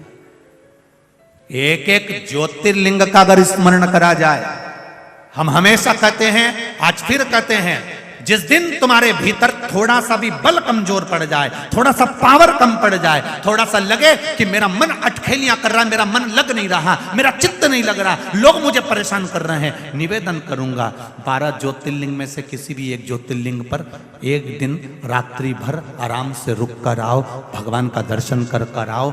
जब हम डीपी के पास जाएंगे तो डीपी के पास जाते से हमको वो बल मिल जाएगा, वो पावर मिल जाएगा कि हमारे पंखे लाइट वापस चालू हो जाएंगे, ये निश्चितता है। आप जाकर उसका स्मरण करिए, कनेक्शन सही जगह जोड़ने का प्रयास करो। ये माइक चल रहा है, इसको लाइट मिली है, अब वो डोरी फैला दे लंबी चौड़ी और खूब लंबी डोरी फैला दे और वहाँ डीपी से या मीटर से नहीं जोड़े और डोरी तो यहाँ तक आ गई और ये बार बार खटका चालू करे बंद करे, खटका चालू करे बंद करे। क्यों रे, ये माइक क्यों चालू हो रहा, माइक क्यों नहीं चालू हो रहा? अब ये तो यहाँ देख रहा, पर इसको क्या मालूम कि वहां से किसी ने कनेक्शन निकाल दिया। फिर ये दौड़ कर जाएगा, फिर कनेक्शन देखेगा, कनेक्शन निकला पड़ा है, फिर कनेक्शन उस प्लग में लगाएगा, वायर जोड़ेगा, तब जाकर माइक चालू होगा, लाइट चालू होगी, पंखा चालू होगा। उसी तरह कई लोग ऐसे हैं जो मंदिर तो जाते हैं, इनने डोरी तो फैला दी, ये पानी का लोटा लेके भी जाते हैं, ये डोरी फैली। कई लोग मंदिर जाते हैं, कई लोग कथा में जाते हैं, कई लोग जाते हैं, ये जितने भी लोग कथा में आते हैं या जितने लोग भी मंदिर जाते हैं, समझ लेना इन्हें डोरी तो खूब लंबी फैलाई है।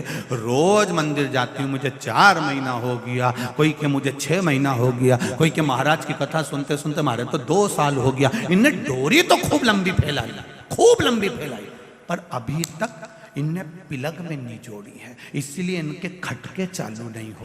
ये अगर दिल से एक बार शंकर की हो जाती, प्लग सही जुड़ जाता, तो फिर खटके चालू हो जाते, फिर कनेक्शन सही जुड़ ही नहीं पा रही।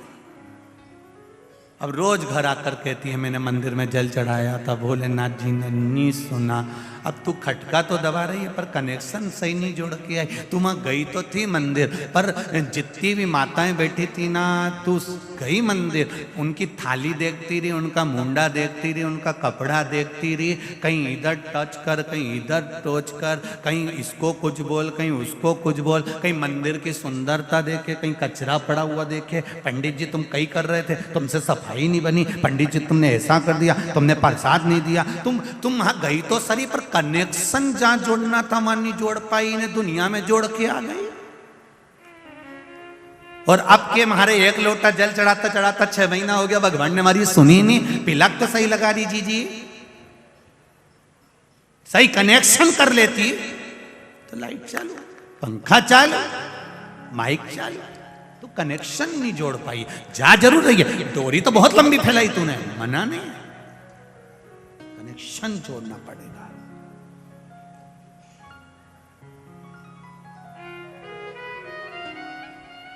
जितने भी लोग भगवान के मंदिर जाते हैं उनसे निवेदन है, दिखावे से मत जाना, बिल्कुल मत जाओ दिखावा करने के लिए, और कथा में भी भीड़ बढ़ाने के लिए बिल्कुल मत जाओ। कनेक्शन जोड़ना है हमें हमारे महादेव से। जैसे ये बहन आई, उसने कहा 3rd स्टेज का कैंसर था, पर शिवजी के मंदिर में वो लोटा लेकर, शरीर ऐसा था कि पलंग पे से उठ नहीं सकती थी, फिर भी उसके परिवार वालों के साथ हाथ पकड़ के शंकर जी के मंदिर तक गई। मतलब दिल से कनेक्शन जोड़ लिया था कि शिव पुराण में महाराज ने बोला है तो मेरा भोलेनाथ मुझे सही करेगा, अब वो करेगा। कनेक्शन जुड़ गया, सही हो गई। अब कनेक्शन ही सही नहीं जुड़ता और ये जाती रहती, ये पोछा लगाए, झाड़ू लगाए। अब न कई माताएं ऐसी है कि दूसरे को दिखाने के चक्कर में झाड़ू उठा के झाड़ दे। ये तो वही बहू जैसा हाल, चाय बना के ले आई, ट्रे में धर के। दूसरे को दिखाने के लिए हमें झाड़ू नहीं लगाना, दूसरे को दिखाने के लिए हमें जल नहीं चढ़ाना, दूसरे को दिखाने के लिए हमें पशुपति व्रत नहीं करना, दूसरे को दिखाने के लिए हमें शंकर भगवान का गुणगान नहीं करना, हमें दिखावे से दूर रहना। मेरे भोलेनाथ जी को दिखावा प्रिय नहीं है। मेरे शंकर भगवान को दिखावा कोई मतलब का नहीं, उसको चाहिए ही नहीं तुम्हारा दिखावा। तुम तो तुम्हारे पास रखो, वो शंकर जी कहते हैं मुझे चाहिए ही नहीं। तुम तो 1 लोटा पानी उंडेल के चले जाओ।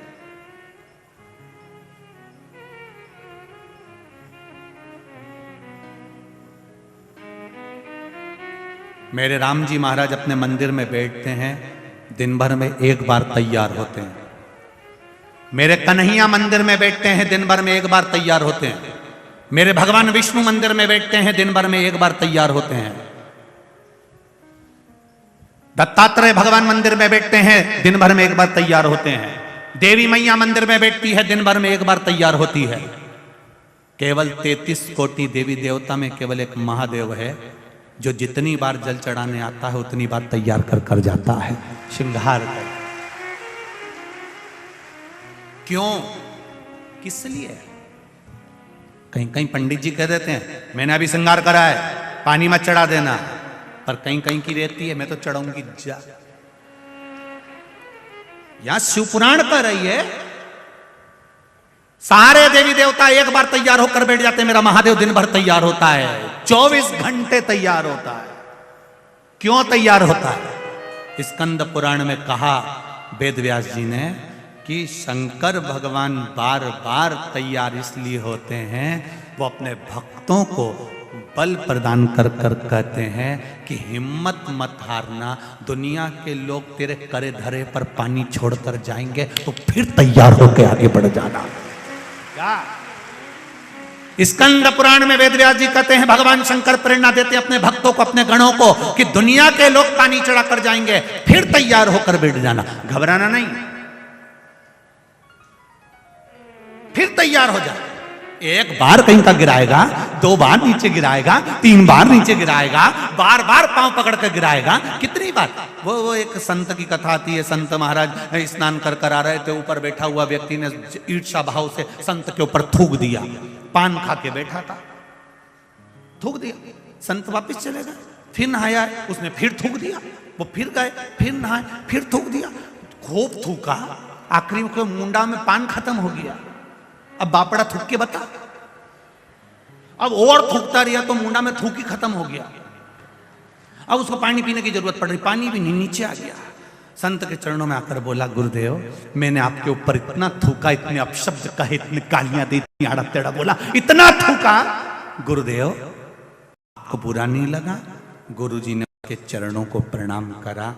रोज गंगा की एक डुबकी लगाता था। बापड़े तेरे चक्कर में 100 लग गई, तेरे चक्कर में ये 100 डुबकी लगी, नहीं तो मैं कभी नहीं लगाता।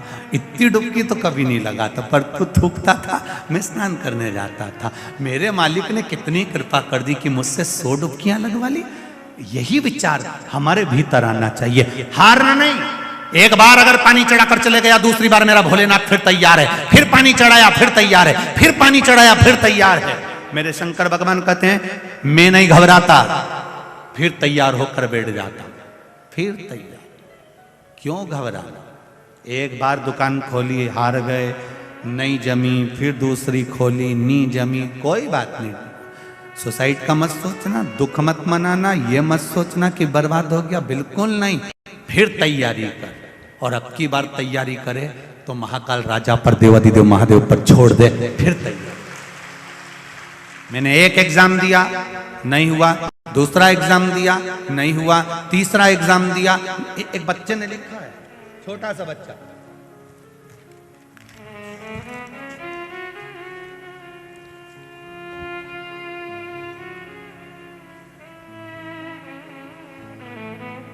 आयुष सुनेरे मेरा नाम है। आयुष कहीं बैठे हो बेटा? आप ही हो? श्री शिवाय नमस्तुभ्यम, हर हर महादेव, दोनों हाथ हिला दो एक बार। मेरा नाम आयुष सुनेरे है। मेरे पूरे परिवार की ओर से शिव महापुराण को हर हर महादेव। कक्षा 10वीं में फेल हो गया था गुरुदेव। मेरा मन पढ़ाई में नहीं लगता था, मित्रों में ज्यादा लगता था, संगति ठीक नहीं, मन नहीं लगा। बाबा की कृपा, 10वीं में आपके बल के द्वारा जो आपने शिव महापुराण में कहा, उसके अनुसार मैंने फिर परीक्षा दी और बाबा की कृपा से मैं पास की। फिर पास होने के लिए अग्रण्य हुआ। जन्मदिन घूमते घूमते मंदिर चला गया और फिर मैं शिव मंदिर में रोज जाना प्रारंभ किया। 10वीं तो आपने बताई, वैसे पास करी 2-1 साल के अनुकूल। कक्षा 12वीं में आपके द्वारा बताए गए, मुझे लगा कि एक बार मैं 10th फेल हो चुका हूँ, दूसरी बार 12वीं भी बोर्ड की है, पास हो जाऊं बड़ा मुश्किल है। पर आपने जो बेलपत्री पर शहद लगाकर बाबा को प्रतिदिन समर्पित करने का बताया था, मैंने भी पढ़ाई के साथ में, मेरे मित्रों के साथ रहता पर समय नहीं मिलता, पर जितनी पढ़ाई करी वो बेलपत्र का प्रयोग करा। गुरुदेव, फर्स्ट श्रेणी से मैं उत्तीर्ण हुआ हूं 12th में। मैं बाबा को प्रणाम करता हूं। बाबा की कृपा। बाबू श्री शिवाय नमस्तुभ्यम, हर हर महादेव। बधाई आपको बहुत बहुत। ये विश्वास जागृत होना चाहिए, आपकी भक्ति, आपका भरोसा। एक बार अगर हार गए तो क्या हुआ, दूसरी बार तैयार हो जाओ। मेरा महादेव तो 5-5 मिनट में तैयार होता है। कोई जल चढ़ाया, फिर श्रृंगार गया, फिर जल चढ़ाया, फिर श्रृंगार गया। मेरा महादेव फिर तैयार होकर बैठ गया। मेरे महादेव कहते हैं, हिम्मत मत हारना, फिर तैयार होकर आगे बढ़ना, फिर मेहनत करना, फिर कर्म करना, बढ़ोगे, आगे जरूर बढ़ोगे, पीछे नहीं हट सकते। आग लगे बस्ती में, अपन रहो मस्ती में। दूषण नाम का वो राक्षस आया, ब्राह्मण के बच्चों को निचोड़ कर पीता, बड़ा दुखी। ब्राह्मणों ने हाहाकार मचा रहे हैं, हो क्या रहा है। हमारे बच्चे तो पढ़ने के लिए जाते थे, विद्या अध्ययन के लिए जाते थे, और बच्चा मरा हुआ मिलता क्या। सारे ब्राह्मणों की आंख में आंसू रहने लगे। अपनी अवंतिका में जरूर कोई बात है, शायद अपने को अवंतिका छोड़ना पड़ेगा। इस अवंतिका को अपन छोड़ दे। सुन लेना जरा जीजियों, जरा से इस कथा का। अपनी अवंतिका में जरूर दोष है, इसलिए अवंतिका छोड़ना पड़ेगी। ये आपके साथ में भी कई बार हुआ है, अपने घर में जरूर किसी ने कुछ कर दिया है, इसलिए अपन को घर बदलना पड़ेगा, तभी अपन उन्नति कर पाएंगे, तभी अपन उन्नति कर पाएंगे। वास्तुशास्त्री को बुलाया, वास्तु दिखाया, उन्होंने कहा ये मकान सही नहीं बना, इसकी सीढ़ी इधर से कर दो, बाथरूम का पाइप इधर कर दो, बेडरूम इधर कर दो, भोजनशाला इधर कर दो। हमने पितृ दोष भी देखा, वास्तु दोष भी देखा, शिव महापुराण कथा कहती अपने कर्म का दोष नहीं देखा, जो हम पूर्व में कर आए हैं उसी के अनुसार तो फल मिलेगा। देखा हमने, सारे ब्राह्मणों ने विचार करे अवंतिका में जरूर कुछ है, हमें अवंतिका छोड़ना पड़ेगी।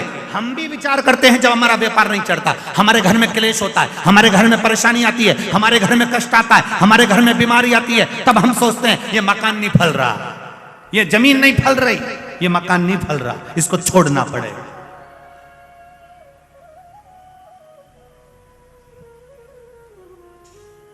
ये दुकान नहीं फल रही, दुकान छोड़ना पड़ेगा।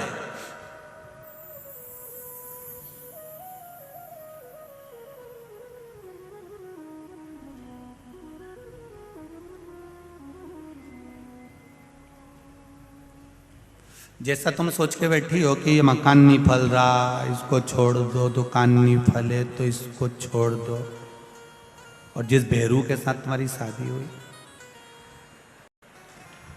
और जिस जगदम्बा के साथ तुम्हारा ब्याह हुआ और वो नहीं फले तो ठीक है छोड़ दो। ये भी अपशब्द बोलती है, ये भी आड़ा तड़ा बोलती है, ये भी गाली देती है, ये आड़ा तड़ा बोलती है, मैं इसको छोड़ दो, नहीं, उसको निभाओ, उसको निभाना है।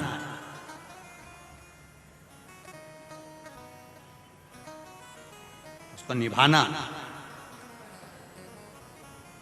भगवान किसी को भी बुरा बनाकर पैदा नहीं करता संसार में, अभी कथा में कहा, किसी कवाड़े को भगवान ने जन्म नहीं दिया, वो किस्मत वाले को जन्म दिया।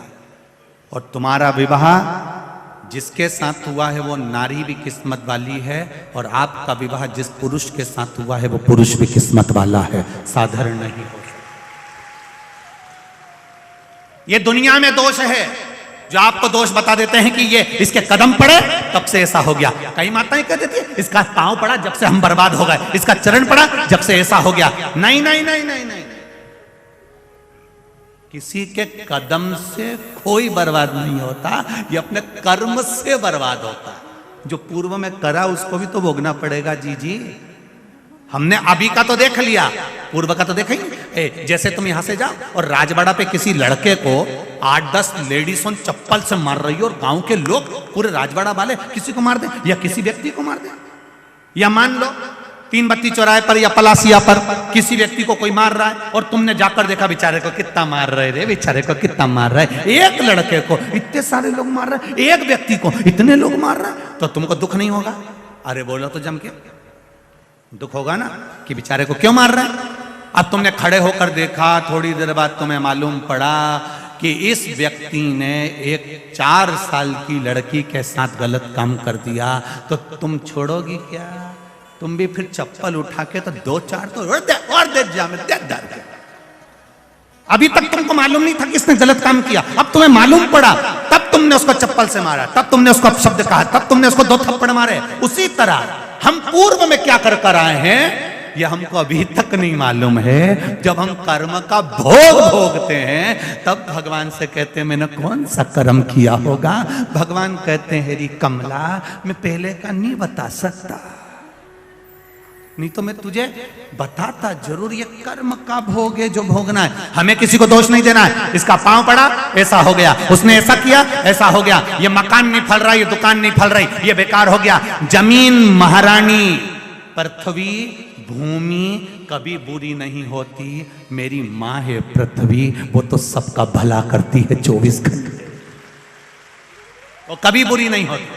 फिर लोगों ने कह दिया उसने कुछ कर दिया होगा। मैं 3 दिन से देख रही हूं मेरे दरवाजे पर कोई नींबू पटक के जा रहा है,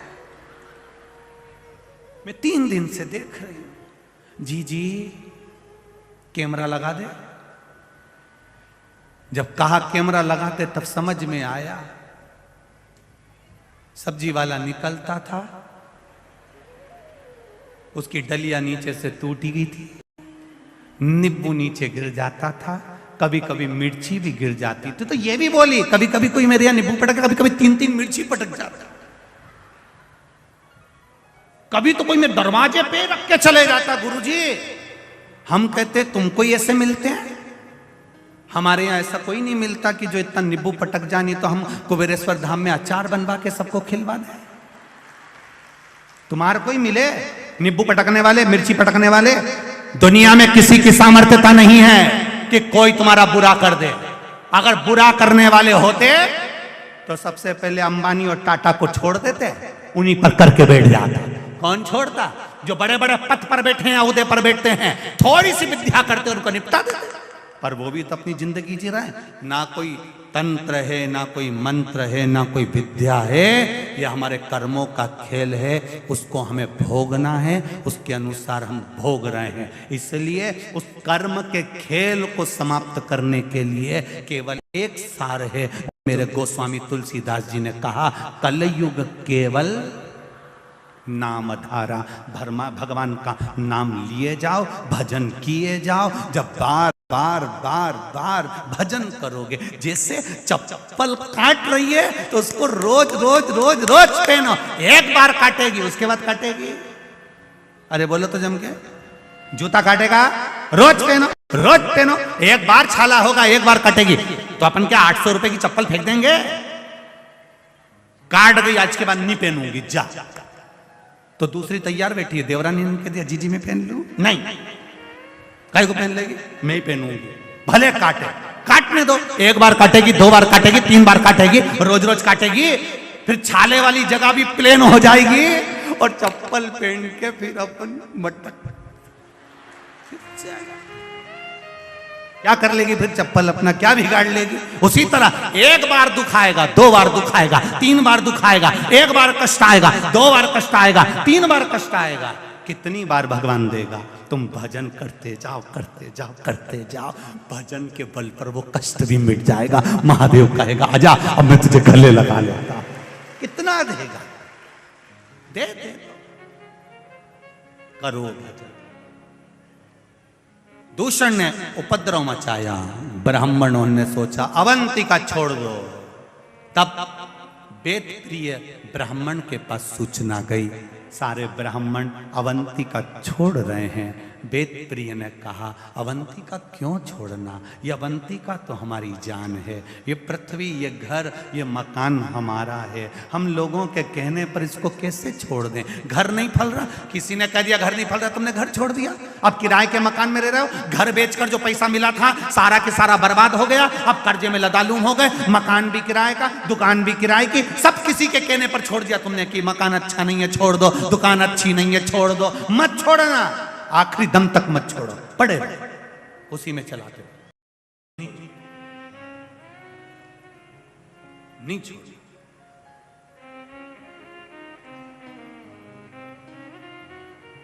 संगी छूटे, साथी छूटे, छूटे जग सारा, पर एक नहीं छूटे वो महाकाल हमारा। सब छूटे, छूटने दो। आपको उसमें भय व्यक्त नहीं होना चाहिए, होगा देखा जाएगा, जो होगा देखेंगे, उसमें क्या दिक्कत, उसमें क्या दिक्कत। वेद प्रिय ब्राह्मण ने कहा अवंतिका नहीं छोड़ना चाहिए। जरा सा कष्ट आए और अवंतिका छोड़ दो, ये कहां का तरीका है? अवंतिका नहीं छोड़ना। क्या करना चाहिए? भगवान शिव की आराधना करना चाहिए, शंकर भगवान की आराधना करो।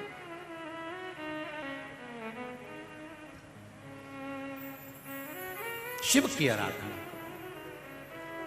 शिव की आराधना करने से जरूर हमें उसका फल प्राप्त होगा, ये निश्चित है। और जब हमें उसका फल मिलेगा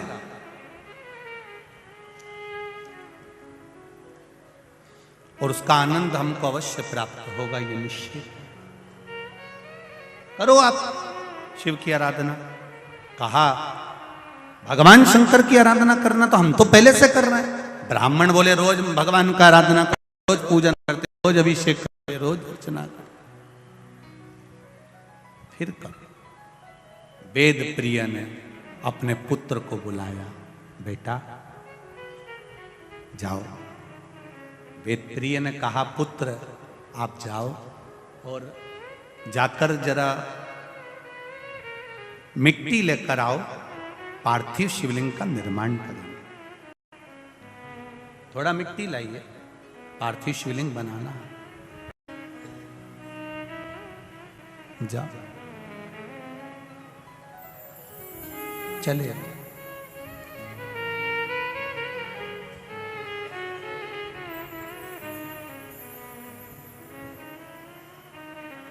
और जब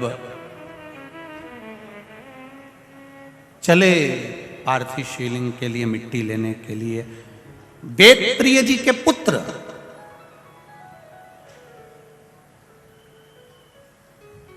हरप्रिय आज माटी लेने के लिए जा रहा है।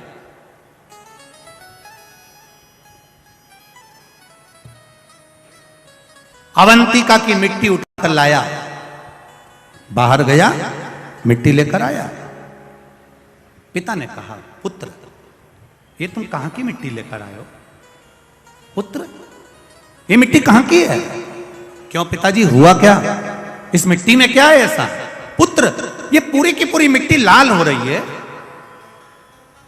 ये पूरी की पूरी मिट्टी लाल है, पूरी की पूरी मिट्टी लाल हो रही है। ये कहां की मिट्टी है? कहां से मिट्टी लाया? कहा, पिताजी आपने कहा था कि अवंतिका की मिट्टी, बाहर जाओ और मिट्टी लेकर आओ। मैं तो मिट्टी लेकर आ गया। ये मिट्टी मुझे नहीं मालूम लाल काय से हो रही है। इतने में पास में बैठा हुआ एक ब्राह्मण कहता है, वेद प्रिय जी अभी आपको कहा था कि ब्राह्मणों के बच्चों के रक्त गिर रहे हैं, पूरी पृथ्वी लाल हो जा रही है, अवंतिका लाल हो जा रही है, जरूर इस पे भी रक्त गिरा होगा। उन्होंने वेद प्रिय ने हर प्रिय को कहा, हर प्रिय इस मिट्टी को वापस बाहर फेंक दो, श्रेष्ठ जगह की मिट्टी लेकर आओ, जो अच्छी मिट्टी हो वो लेकर आओ।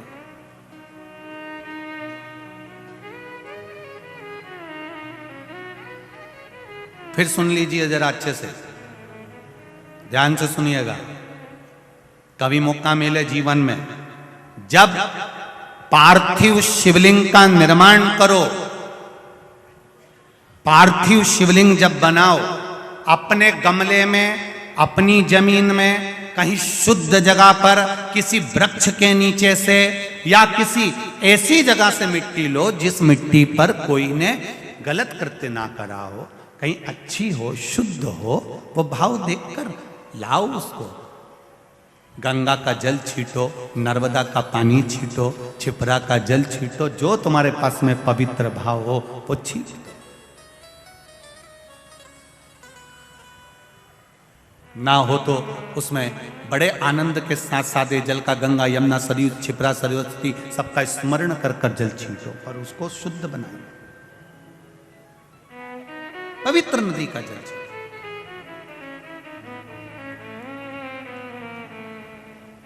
अब लोग क्या करते हैं कि मिट्टी चाहिए तो ये जो बीच में डिवाइडर नहीं बने होते रोड के बीच में, जहां पेड़ पौधे लगे होते हैं, वहीं की मिट्टी ले जाते हैं। अब हमने कई बार देखा गाड़ी से चलने वाला तो 2 मिनट में पिचकारी चला जाता है। हमारी पूरी मिट्टी में, अब तो खैर इंदौर में तो नहीं है ऐसा कि इंदौर तो अब बाबा की कृपा से सुधर गया है, अब लोग गंदगी इतनी नहीं करते हैं और सब आनंद में रहते हैं, ये सबसे बड़ी। इतनी गंदगी तो नहीं है, पर फिर भी पहले लोग वहां थूक देते थे, कर देते थे। श्रेष्ठता नहीं। महाराज श्रेष्ठ जगह की मिट्टी ला, हर प्रिय को भेजा, हर प्रिय जाओ मिट्टी लेकर आओ।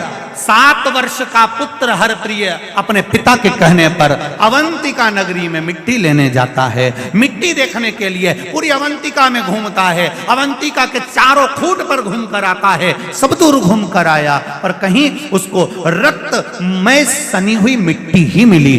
साधारण मृदिका, साधारण मिट्टी उसको हर प्रिय को नहीं मिलती है। हर प्रिय अब लगता है कि मेरे पिता, अगर मैं घर गया बिना मिट्टी के गया तो मेरे पिता मुझे अपशब्द कहेंगे, चिल्लाएंगे, क्रोध करेंगे, तो क्या करूं?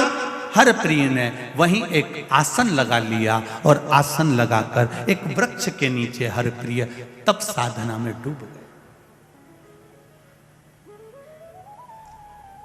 जो तप साधना में डूबा तो इसको स्मरण आया कि मैं तप तो करूंगा पर मैं नाम किसका जपूंगा? जैसे ध्रुव जी महाराज, प्रहलाद जी महाराज, नाम किसका जपूंगा? जैसे ध्रुव जी के मन में वेद था ना, मां आप मुझे कह रही हो कि वन में भगवान मिलता है, मैं भजन किसका करूंगा? नारद जी तो चले गए, ध्रुव जी तो चले गए, देवर्षि नारद ने कहा कि तू भगवान नारायण का भजन करता, वो नारायण का भजन करे। अब हरप्रिय किसका भजन करे?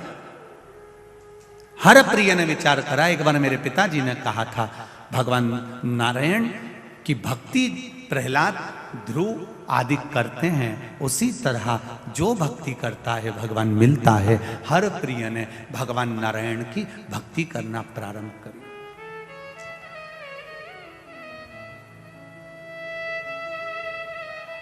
ऐसी भक्ति हर प्रिय ने करी कि बैकुंठ लोक हिलने लगा। भगवान विष्णु रूप बदल बदल कर आते और हर प्रिय के पास में आकर खड़े हो जाते। हर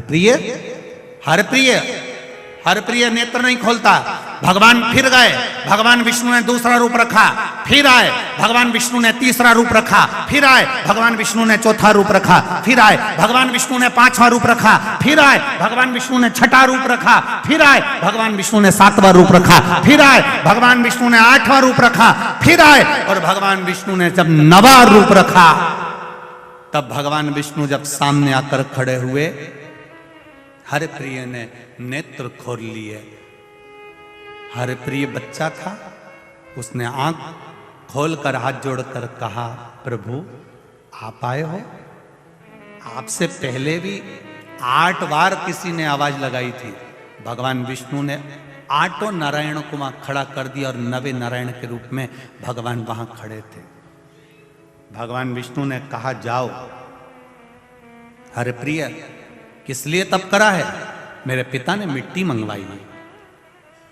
हर प्रिय इस अवंतिका के 7 स्थान पर जाकर खड़े हो जाना और 7 स्थान में से तुम मुट्ठी भरकर जहां से मिट्टी लोगे वो मिट्टी पवित्र कहलाएगी।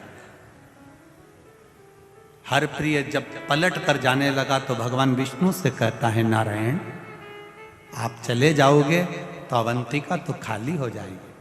आप मुझे दर्शन देने के लिए आए हो, ऐसे ही अवंतिका में आप 9 नारायण विराजमान क्यों नहीं हो जाते? भगवान 9 नारायण बनकर अवंतिका में विराजमान। 9 नारायण बनकर भगवान अवंतिका में विराजमान हो गए। भगवान विष्णु ने कहा, जाओ हर प्रिय, तुम 7 जगह से जहां मुट्ठी भरकर मिट्टी को उठा लोगे उस जगह की मिट्टी पवित्र हो जाएगी। 7 जगह पर हरि प्रिय ने मुट्ठी भरकर मिट्टी उठाना प्रारंभ करा।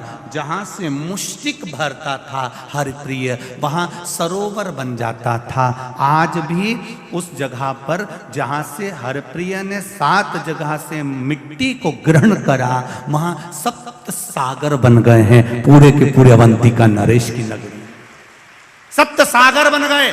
मुष्टिका में उठाई मट्टी को और मट्टी लेकर अपने पिता को दिया। पिताजी ने उस मिट्टी का पार्थिव शिवलिंग का निर्माण करा। पार्थिव शिवलिंग का निर्माण कर कर जब पूजन क्रम में बैठे, भगवान देवाधिदेव महादेव की आराधना करने के लिए बैठे। शिव की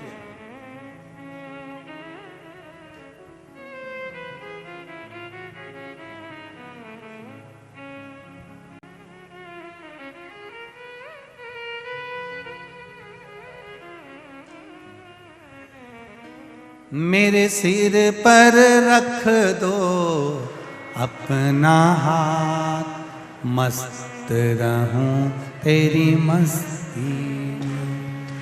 दया करो हे भोलेनाथ, मस्त रहो तेरी मस्ती में।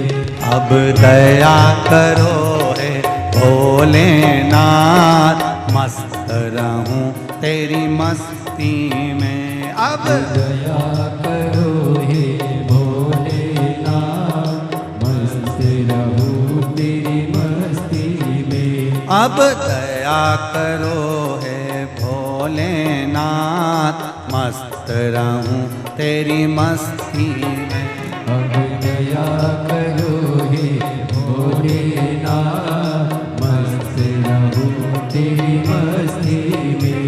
मेरे सिर पर रख दो अपना हाथ, मस्त रहूं तेरी मस्ती में। मेरे सिर पर रख दो अपना हाथ, मस्त रहूं तेरी मस्ती में। अब दया करो हे भोलेनाथ, मस्त रहूं तेरी मस्ती में। अब दया करो हे भोलेनाथ, मस्त रहूं तेरी मस्ती में।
तेरे द्वार खड़े हैं रख लेना, मस्त रहूं तेरी मस्ती में। तेरे द्वार खड़े हैं रख लेना, मस्त रहूं तेरी मस्ती में। मैं तो झूम झूम के नाचूं आज, मस्त रहूं तेरी मस्ती में। मैं तो झूम झूम के नाचूं आज, मस्त रहूं तेरी मस्ती में। अब दया करो हे भोलेनाथ, मस्त रहूं तेरी मस्ती में। अब दया करो हे भोलेनाथ, मस्त रहूं तेरी मस्ती में।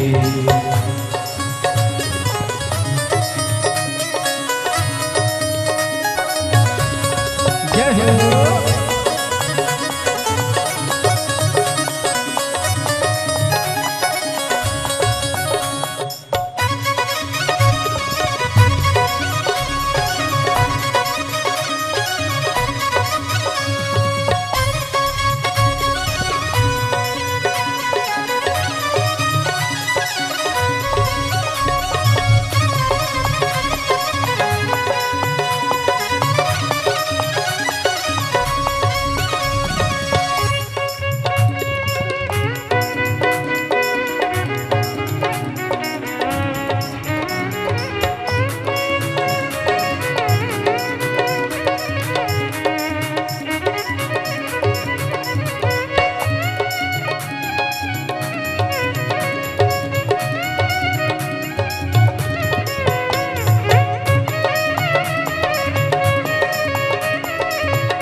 ऐसी ही जानकारियाँ प्राप्त करने के लिए इस चैनल को लाइक, शेयर और सब्सक्राइब ज़रूर करें। ओम शिवाय नमस्तुभ्यम।